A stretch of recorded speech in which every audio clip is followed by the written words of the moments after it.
welcome to Freaky Friday, as Dr. Murphy likes to call it. But freak show. As the rest of us here on planet Earth like to say, Free Advice Friday. And why do we call it that? Well, I'm going to tell you why we call it that. Because you have submitted questions throughout the week, mostly medical, and this goober here is going to answer them for free. I'm sorry, that's Dr. Goober, right? I don't like that very much. No! Dr. Brian Murphy will be giving you free advice today. So yeah, you just throughout the week, you get on our Facebook page or email us or call us, or if you're a patient and you're just in and want to tell us whatever your question is, you get it answered for free from this guy. So keep doing that, we're appreciating it. And with that, we will begin. Let's get on with your dreadful show. Okay, we had a patient come in the other day. This was really great. She was talking to me about one of the other patients she knows who comes in, and how going out to eat socially, all of those things can be really a challenge when you're trying to lose weight. So of course, that's one of the services we have here is medical weight loss. It's all guided by Dr. Murphy. And so she wanted us to talk about the behavior modification side of things. And one of the things she said she noticed, or that her friend noticed rather, was when he would go out to eat, he noticed he was eating really fast. And so whenever he was with a full table full of people, he was getting his food, you know, just pretty much wolfed down before anyone else had a chance to finish. And then he realized that he was eating incredibly fast. So is there something to that, the social modifications when you're around other people? Are there things you can pick up on? Or cues, or does that matter? Well, it doesn't. There is something to that, but it's not so much around the social strata. It's keeping what you are doing in mind when you're eating. And that is a truism. When they look at people that eat very fast, they tend to overeat. Mm-hmm. And we have all done that, where we went to a buffet of sorts, and you sat down, you wolfed down the first plate slop, you wolfed down the second plate, you wolfed down the third, second and a half plate, whatever, and you walk out like, oh my God, I've eaten so much, I can't hardly walk. Your stomach is so full of food and contracting so hard and so violently to digest it that that's what's actually making you sick. Oh, wow. And if you look at children that eat real fast, that sit down at the table and they're like a damn dog at a dog bowl, and they're just wolfing it down, they're big. Yeah. But if you show me a child that's a picky eater that plays with its food, it's thin. Because what happens is they eat a little bit of food and their stomach starts to contract. Once it contracts around all that food, they can't get anything else into it. Your mother used to say, Michelle, don't eat that, because if you do that, you're going to spoil your appetite. What she was actually telling you medically is if you eat that, well, that food is going to be contracted around your stomach, and once it does, your stomach contracts, you can't put anything else into it. Because if you do, it just won't want to digest. Yes. Yeah, that's interesting. And so you have to wait about an hour for it to settle down, the food to be gone, stomach relaxes. The other thing that I tell people, mostly real estate people, bankers, people that go to Rotary and all these other club meetings, they go there and they feel obligated to eat something. I always tell them to make up some kind of excuse. No, I ate a late breakfast, ate a early morning breakfast. You don't have to feel like eat. Yeah. I mean, make up a story. Just say, well, I don't feel good. Well, what's wrong with you? I just don't feel good. I might have the flu. Yeah. Stay away from me. Yeah. You know, that kind of thing. Yeah, that makes sense. Yeah, come up with some kind of crazy excuse. Yeah. Don't feel obligated to eat if you're not hungry. Don't sit there and think, I have to eat all this because everybody's going to be watching me. Yeah. Who cares? Yeah. Well, so I go to Rotary, Joplin Daybreak Rotary, shout out. I go to Rotary and I never eat. And part of the reason is I am kind of on a strict diet with myself, and I don't make an excuse. I just say, hey, I'm not eating what you got in there. And not that it's bad, but I'm on a diet. I'm on a plan, and not necessarily a diet, but I have a different lifestyle, and this doesn't fit within it. And really, it's nobody's dang business. Yes. You don't have to give anyone an excuse. Although some people feel obligated, they feel like they need to give an excuse. Well, you know, I've been in... You are given the okay not I've been in family functions before where they sit there and they harass you to, oh, you gotta eat, you gotta eat. Oh, I know, it's outrageous. You've been in these family functions with me. Yeah. I mean, they stop cooking at 10:30 and they're cooking lunch at 10:35. And it's just like... Eat all day long. Yeah, and pan the camera around the room, they're all overweight. Yeah. I don't want to be like that. That's true. Yeah. Or if you're anything like my grandma, my whole life, I was skin and bones. Which one? Mona. No, Okay. let's not even talk about our family history, okay? That's probably not a We good don't idea. need to get into that. But she told me I was skinny my whole life, and I was like, and if she told me I was looking good, I knew I was in trouble. I needed to get some weight off. But anyway, so there are some things to that. I just saw your eyes light up. Oh my God. Go in to family. Yeah, you don't even want to go there. Yes. So yeah, it's kind of interesting. So there are some behavior things, and mostly, long story short, again, keep your portions under control. Don't feel obligated to eat. You can always eat at home before you go somewhere, and kind of slow her down a bit. And most importantly, if you have a grandma named Mona, be careful. Yeah, be careful because she's gonna try to fatten you up. Okay. I wanted to ask you this real quick, and I know that we have several questions. And I don't think it'll take a lot of time. You talked earlier about portion sizes with a patient we just had in here today, and when you go to Chinese restaurants or anywhere that are Mexican restaurants, and you have the tons of rice or tons of noodles, and you talked about like a plate this big, or the idea of a cup being a very small, like an actual serving size. Yes. Could you just quickly talk about Right. what that would look like, and maybe we post something later about serving sizes too. Well, we looked at that. You were in the room when we were talking about Yes. this, and I think you were a little bit taken back by what I was saying to Yeah. him, to where we have all made rice. Box rice meals, rice, minute rice-a-roni, chicken fried rice from Hamburger Helper, stuff like that. And when you're making the meal and it says, okay, you got to add 4 cups of water. So you put the water in, you put this little bit of rice in there, you're like, oh my God, I'm going to have a soup.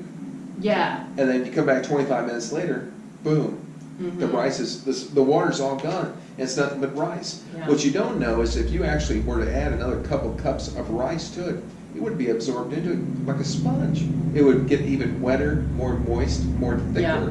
And so I love rice meals because when you do eat them and you drink some fluids on top of it, it really expands your stomach. It makes you feel really full. That's the problem that people have at a Chinese buffet when they eat the rice. So rice is good.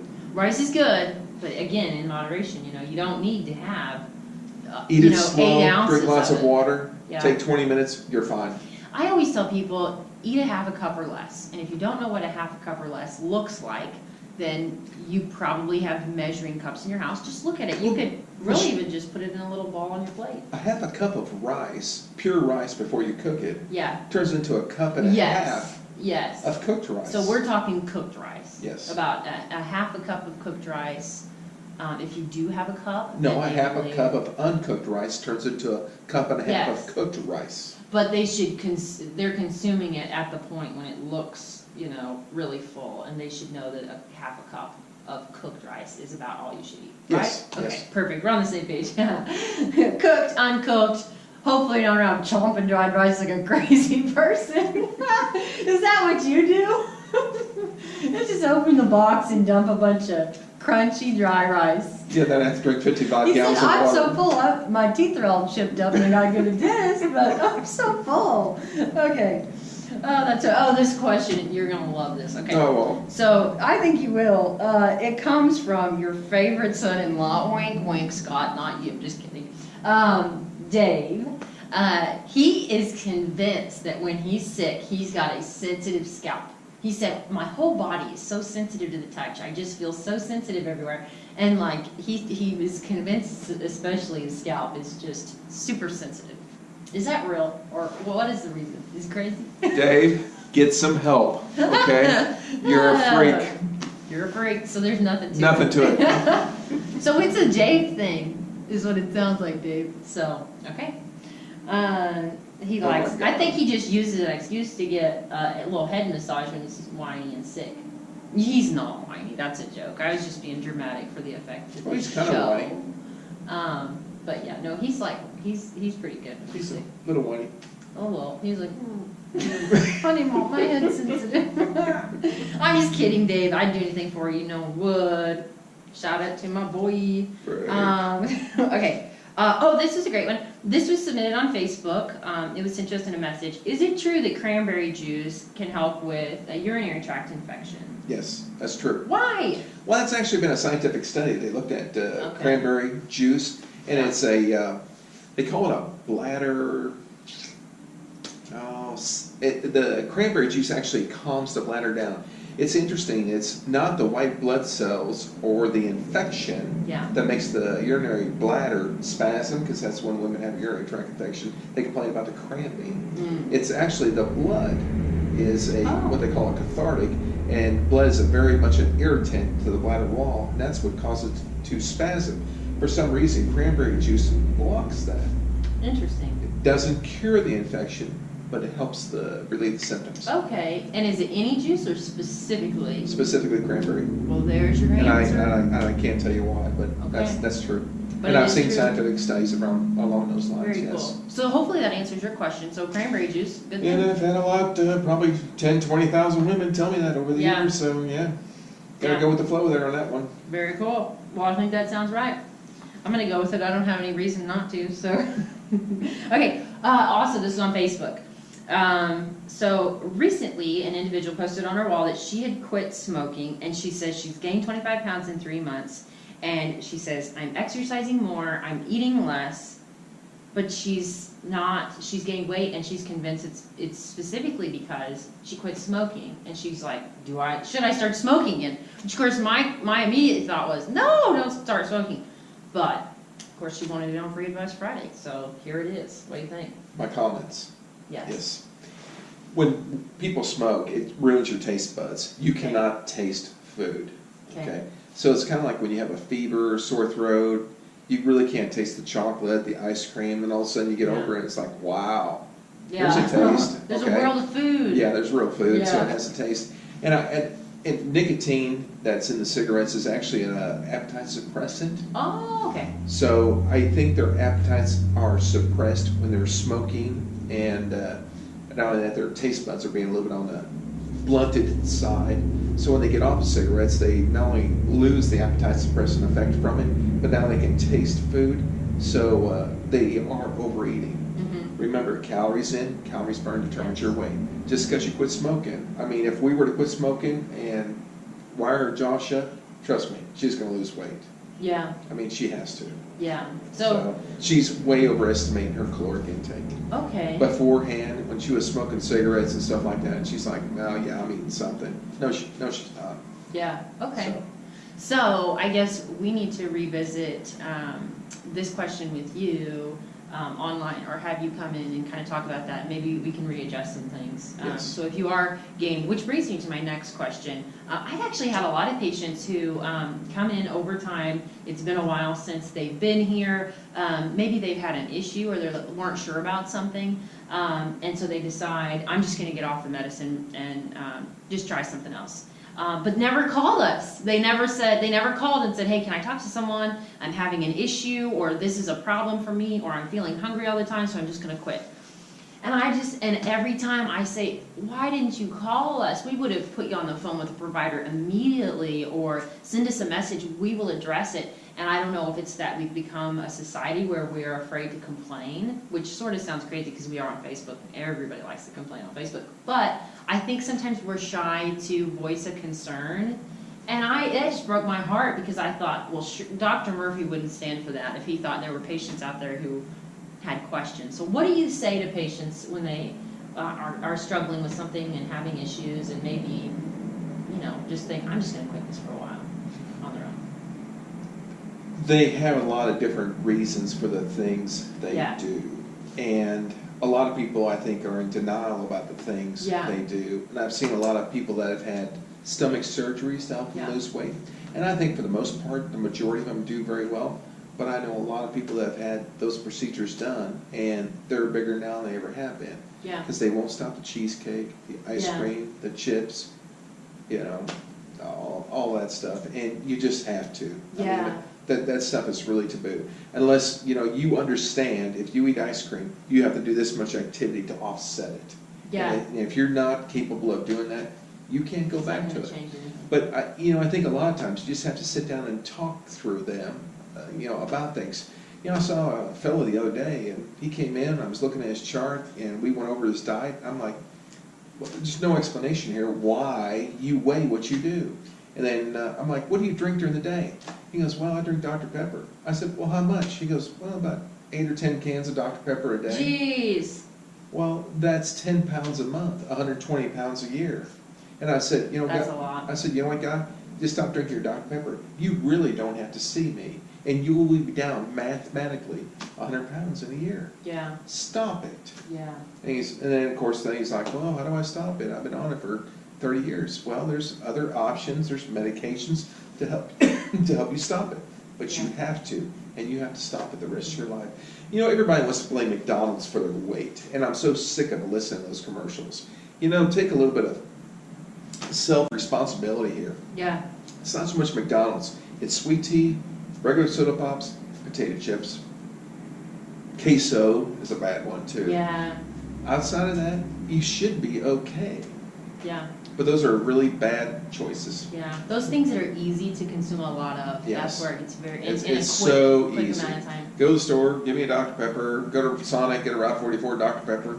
Yeah. I mean, don't do that. Get a Route 44 Diet Cherry Limeade. Yeah. We have one of our patients that comes in every month, and she gives me a Route 44 Diet Cherry Limeade because I turned her on to them, and she brings one in. That's nice. Yeah. Yeah. Her name's Chantel. Hey, Chantel. Yeah. Not my Chantel. The good Chantel, the patient. Oh, Not my calling employee. Chantel out. You're going to be in trouble with Chantel, by the way. He's rasped you, didn't he?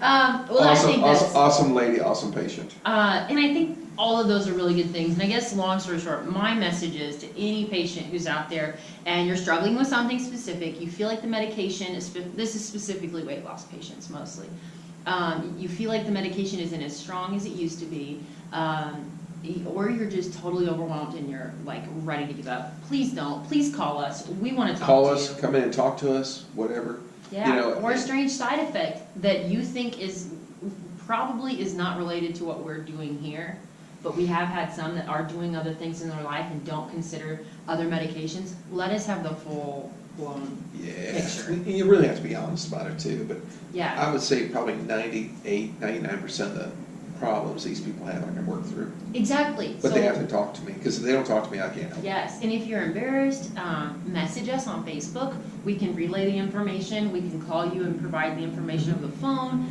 We will make it easy for you. So please, please, please get a hold of us, and we will help you through whatever it is. Also, we have a Facebook group that's specifically for weight loss patients, and it's just a support place too. So sometimes you just need to blow off some steam and say, man, the weather's been terrible, and I've been going through some issues. I just need some encouragement. So always get a hold of us, right? Yep. Don't you think? Okay, I think we really only have time for one more question. Is that okay with you? Absolutely. Okay.